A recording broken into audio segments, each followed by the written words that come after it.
Welcome to Animal Welfare, the good, the bad, and the should maybe in jail, episode 3. Today we're going to talk about the bad. We're going to talk about one of the, well, maybe not bad, but just the more sad parts of rescue.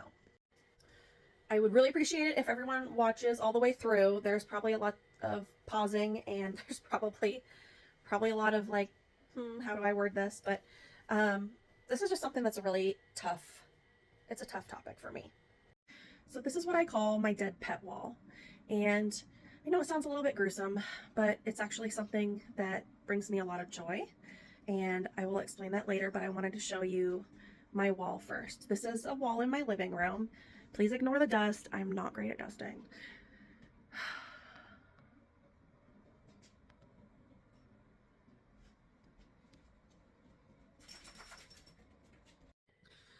So if you follow Sadie's Safe House, you know that we do hospice care.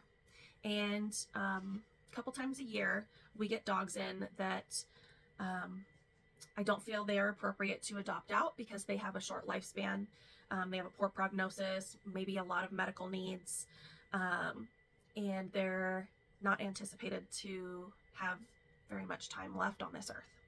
So we take those animals into our hospice program, which most animals live with me in the hospice program, and they live out their final days here. I'm their final mom. I'm their final family. I'm the final home that they live in.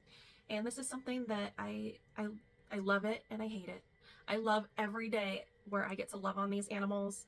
I love, keeping them warm, giving them a good place to sleep because, old dogs, old cats, old animals, they like to sleep. I love being able to provide them with a safe place to pass away. The part that I hate is that day that they pass away. Truthfully, it's always a hard day. But what brings me comfort is knowing that I gave them a place. I gave them a place to feel safe where they could take their last breaths.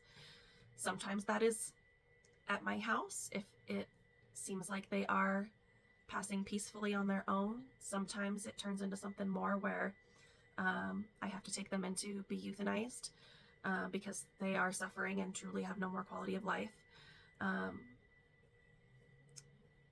But I just love being that. I love being that safe space for them. And it's really hard, but I think about what if I wasn't there? What if they were in the shelter and they just got wheeled back to a room and euthanized around strangers on a cold table?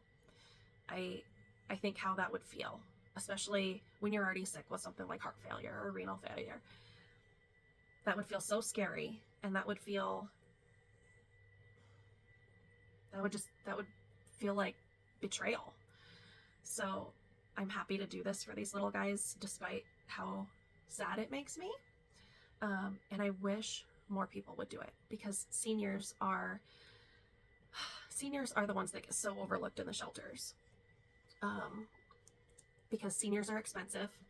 Dogs, as they get older, same with cats, well, any animal, as they get older, they cost more money.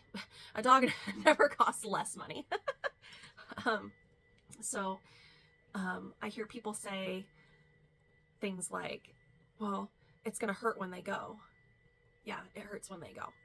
But the feeling you get of knowing that you were able to give an animal or anyone, maybe even a person, a safe space to pass peacefully is so much more fulfilling than the sadness that you receive when they pass. So I hope people will take this into consideration. It's a very hard part of rescue. Like I said, I have a love-hate relationship with it. But something to take away here is that for every animal that comes into my care and every animal that passes away, I keep their memory alive, not only on my dead pet wall, which if anybody has any ideas on what to call it instead, feel free to throw it in the comments. But if anybody, if you have anything to take away from this, learn something from every animal. Learn something maybe about pharmacology, learn something about anatomy, learn something about, just anything about the animal that can help you help more animals going forward. It's a labor of love, but we need people to do it just for them. We don't deserve animals sometimes.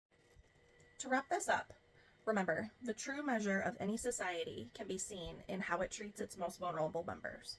That includes our animals.